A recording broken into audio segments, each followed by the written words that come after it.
அம்மா, அந்த ஆள் எங்க இருந்தா நமக்கு என்ன? விட்டுருங்க. அந்த வீட்ல சும்மா ஒரு ஓரமா கடந்தா பரவாயில்லையே, ஆனா அந்த ஆள் அப்படி இல்லையே. நம்ம மானத்தை வாங்காம விட மாட்டார் போல இருக்கே. அந்த ஆள் அங்க போய் என்ன பண்ண போறாரு? கற்பகம் தான் என் முதல் மனைவின்னு உலகத்துக்கு தெரிவிக்க போறாராம்.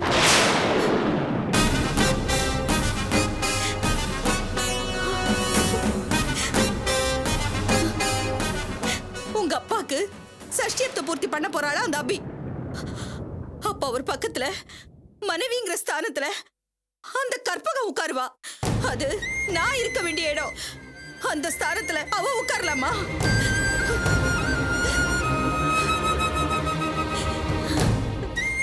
ஆதி, கண்காணாத இடத்துல இருந்துட்டா அத்தைக்கு பெருசா எதுவும் தோணாது. ஆனா கண் எதிரிலே இப்படி எல்லாம் நடக்கும்போது எப்படி அவங்களால தாங்கிக்க முடியும்? அந்த வீட்ல இருக்கிற பொம்பளைங்க எல்லாம் ஒண்ணு சேர்ந்து என்ன அவமானப்படுத்துறதுக்காகவே இதெல்லாம் செய்யறாங்க. அலமேல வந்து எல்லாத்தையும் கதை கதையா சொல்றாங்க. அபி இத பெரிய ஃபங்க்ஷனா ஊருக்கெல்லாம் பத்திரிக்கை வச்சு நடத்த போறாளாம். யோசிச்சு பாரு, அவ பத்திரிக்கையை வச்சு ஊரை கூட்டி சஷ்டியத்தை பூர்த்திய பண்ணா என்ன பத்தி மத்தவங்க எல்லாம் என்ன நினைப்பாங்க?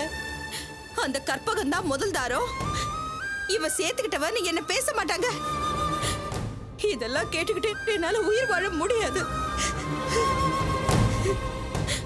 அவருக்கு சஷ்டியத்தை பூர்த்தி நடக்க கூடாது. அப்படி மீறி நடந்தா மனைவிங்கிற ஸ்தானத்துல நான் தான் இருக்கணும்.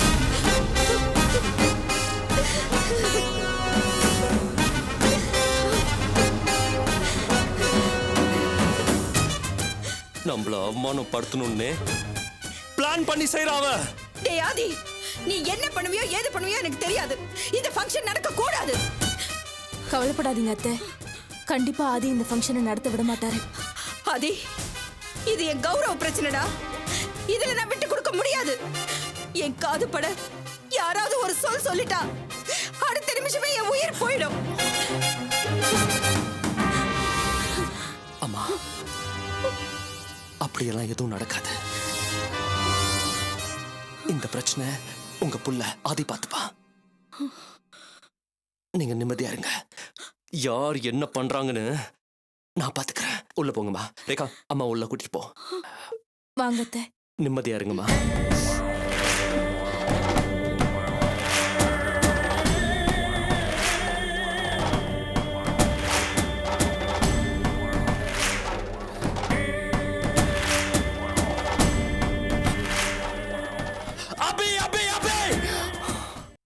அப்பாக்கும் அவளோட அம்மாவுக்கும் சஷ்டியாப்த பூர்த்தி பண்ண போற அந்த அபி, அது எப்படி மண்டபத்தை புக் பண்ணி பத்திரிக்கை அடிச்சு ஊர்ல இருக்கிற அத்தனை பேரையும் கூப்பிட்டு ஆடம்பரமா முடிஞ்சா டிவில அவ லைவ்ல கூட பண்ணுவா. எங்களை அவமானப்படுத்துறதுக்காக அவ எந்த எல்லைக்கு வேணாலும் போக தயாரா இருக்கா. ஆனா நான் அதை அனுமதிக்க போறதில்ல. எப்படியும் இந்த ஃபங்க்ஷனை நான் தடுத்து நிறுத்தியே தீர்வேன். பாஸ், நான் சொல்றேன் தப்பா நினைச்சுக்காதீங்க. உங்க அப்பாவை நீங்க சந்திச்சு பேசுனா இந்த விஷயத்துக்கு ஒரு தீர்வு கிடைக்காது. என் அப்பாவை சந்திக்கிற வாய்ப்பு கிடைச்சா அவர்கிட்ட பேசி என் வழிக்கு கொண்டு வர முடியும். கிரி, அவர் எங்க இருக்காருன்னு தெரிஞ்சா போதும். அப்படி அலுங்காம குலுங்காம அவரை தூக்கிட்டு வந்து என் வீட்டுல என்னோட கஸ்டடியில வைக்க முடியும். பாஸ், அபி வீட்டுல தானே உங்க அப்பா இருக்காரு? இல்ல, விசாரிச்சிட்டேன். அவ வீட்டுல இல்ல. அப்புறம் எங்க இருக்காருன்னு தெரியல கிரி. அபி எங்கேயோ மறைச்சு வச்சிருக்கா. நாங்க அவரை பார்த்து பேசி அவரோட மனசை மாத்திர கூடாதுன்னு எங்கேயோ மறைச்சு வச்சிருக்கா. சஷ்டி அப்த பூர்த்தி நடக்கிற வரைக்கும் அவர் யாரோட கண்ணில் பற்றிர கூடாதுன்னு ஜாகிரதையா இருக்கா. கிரி, ஒரு பொம்பளை நம்ம கிட்ட இப்படி ஆட்டம் காட்டுறானா நம்ம யாருன்னு காட்ட வேண்டாம். இந்த ஃபங்க்ஷனை நிறுத்தி பதிலுக்கு அவன் முகத்துல கரிய பூசணும். அதுக்கு முதல்ல என் அப்பா இருக்கிற இடத்தை கண்டுபிடிக்கணும். அத நீதான் செய்யற. நீதான் செய்யற. நான் என்ன செய்யணும்னு மட்டும் சொல்லுங்க பாஸ். அபி சஷ்டி அப்த பூர்த்திக்கு ஏற்பாடெல்லாம் ரொம்ப தீவிரமா செய்யறா. அது சம்பந்தமா ஏதாவது ஒரு சந்தர்ப்பத்துல ஏதோ ஒரு விஷயத்துக்காக என் அப்பாவை சந்திச்சுதான் ஆகணும். அதுதான் நமக்கான நேரம். அந்த நேரத்தை பயன்படுத்தி அவரை நம்ம கண்டுபிடிச்சு ஆகணும். அதனால இந்த நிமிஷத்துல இருந்து அபிய அவளோட நிழல் மாதிரி நீ ஃபாலோ பண்ற. என் அப்பா எங்க இருக்கிறாரு தெரிஞ்ச அடுத்த நிமிஷம் நீ எனக்கு தகவல் கொடுக்கற. மத்ததெல்லாம் நான் பாத்துக்கிறேன். அவ்வளவுதானே பாஸ்? நீங்க கவலையை விடுங்க. அபி இனிமே எங்க போனாலும் அங்க நானும் இருப்பேன். கிரி, இதுல நான் தோத்துக்க கூடாது. கவனமா இரு. உன் கண் பார்வையிலிருந்து அவ ஒரு நிமிஷம் கூட விலகி போக கூடாது. புரியுதா? புரியுது பாஸ், போ. புரியுது. Go.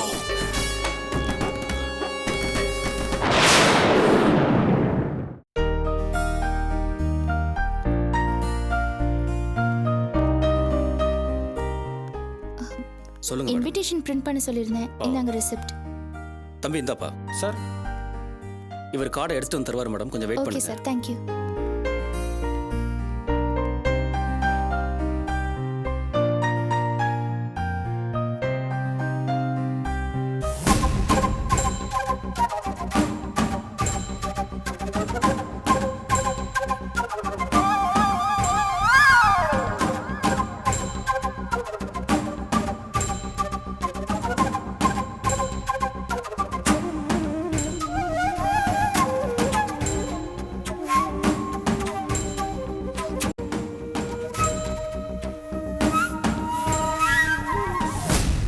பாத்தீங்களாம்மா,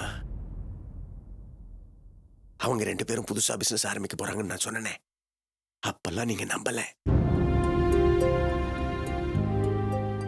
இப்ப அவங்க கம்பெனி திறப்பு விழாவுக்கு இன்விடேஷன் அடிக்க வந்திருக்காங்க. உங்ககிட்ட அவங்க வந்து சொன்னாங்களா? பேசாம இருங்க கிருஷ்ணன் சார். பாத்தீங்களா துல்ஸ், நம்ம கிட்ட பேச சொல்லி கிருஷ்ணன் சார் அபி கிட்ட சொல்றாரு. ஆனா அபி அதுக்கு அவரை திட்டுறா.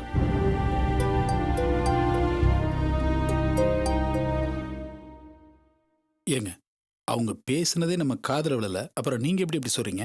துல்ஸ், எனக்கு லிப் ரீடிங் தெரியும். அபி அதைத்தான் சொன்னான். எனக்கு நல்லா தெரியும். நீங்க பேசாம இருங்க.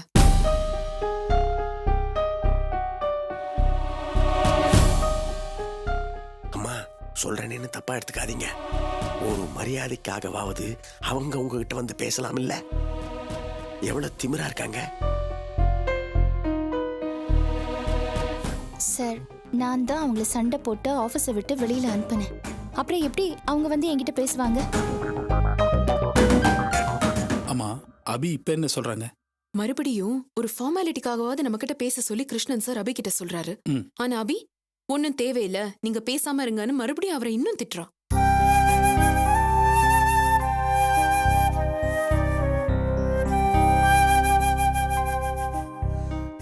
ஏங்க, அவங்க பேசும்போது எக்ஸ்பிரஷன் கவனிச்சா நீங்க சொல்ற மாதிரி எதுவும் இல்லையே. துல்ஸ், நீங்க சுத்த வேஸ்ட்.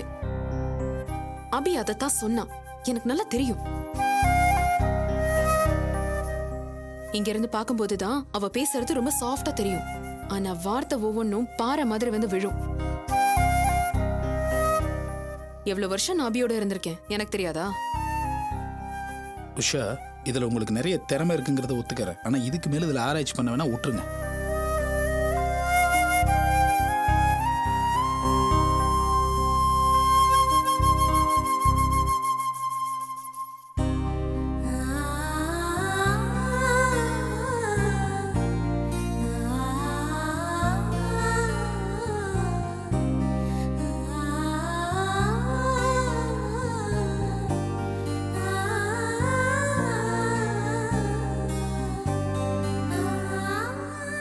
சார் இருந்தாங்க சார்.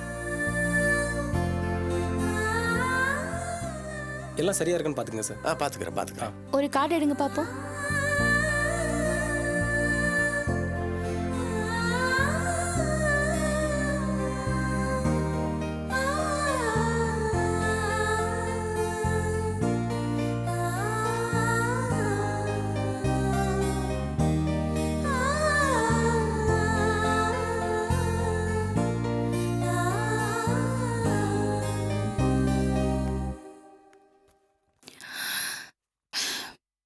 அடுத்த வெள்ளிக்கிழமை அப்பாவுக்கு சஷ்டி பூர்த்தி பண்றோம். நீ அவசியம் வரணும்.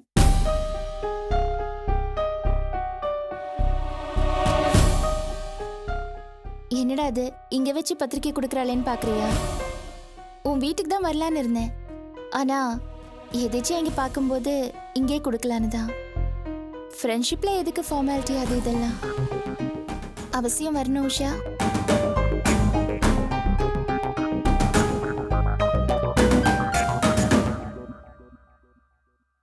என்ன சொன்ன அபி? ஃப்ரெண்ட்ஷிப்பா? நமக்குள்ள 1000 மனக்கசப்புகள் இருக்கலாம், ஆனா எல்லாத்தையும் தாண்டி இந்த நிமிஷம் வரைக்கும் நீ என்னோட பெஸ்ட் ஃப்ரெண்ட். என்ன மட்டும்தான் நீ ஃப்ரெண்டா நினைக்கிறியா அபி?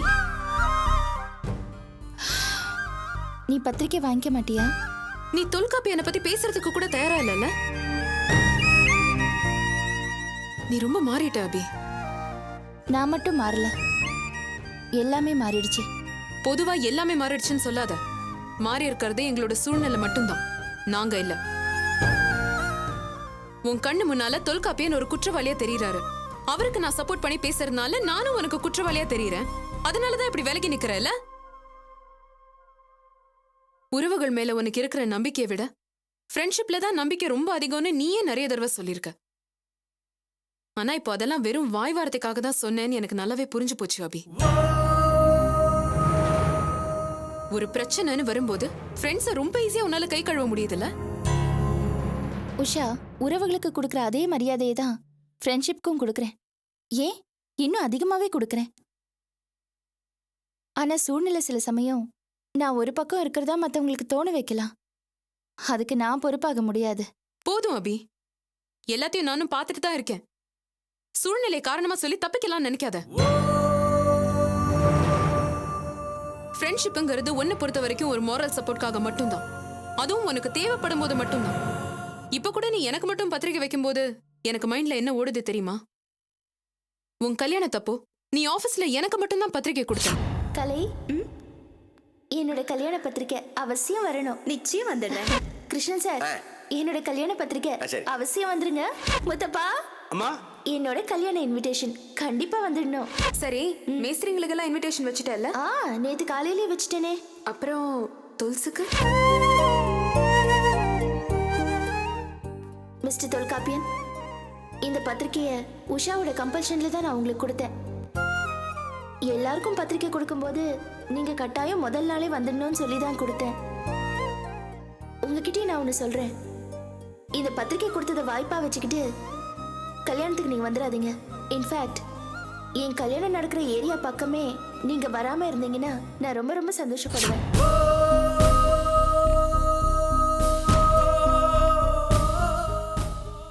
கல்யாண வாழ்க்கை உனக்கு சரியா அமையல, வேலைக்கு வந்த இடத்துலயும் பிரச்சனை.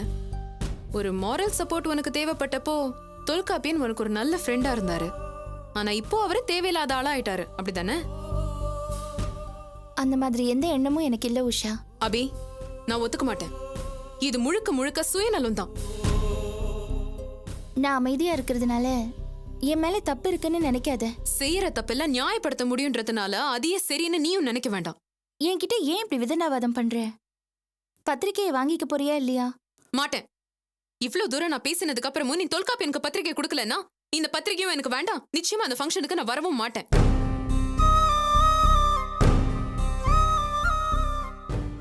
தொல்காப்பியனும் நானும் இப்ப நல்ல ஃப்ரெண்ட்ஸா இருக்கோம். அவருக்கு அழைப்பில்லாத ஒரு இடத்துக்கு நான் எப்படி வர முடியும்? அப்புறம் உன் வீட்டுல இருக்கிறவங்க எல்லாருமே என்னை எதிரியா நினைக்கிறாங்க. சந்தோஷமா இருக்க வேண்டிய நேரத்துல என்னால அந்த சந்தோஷம் ஏன் கிடணும்?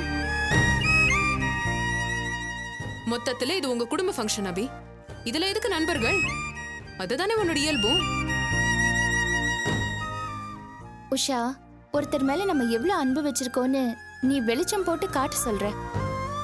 உண்மையான நட்புல அதெல்லாம் அவசியம் இல்ல அப்படின்னு தான் எனக்கு தோணுது.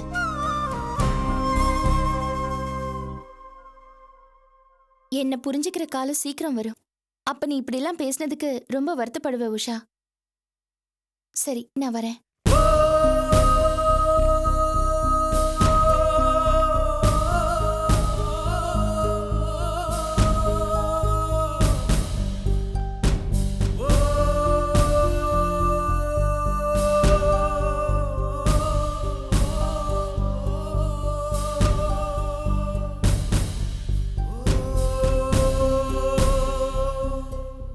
சரி வாங்க.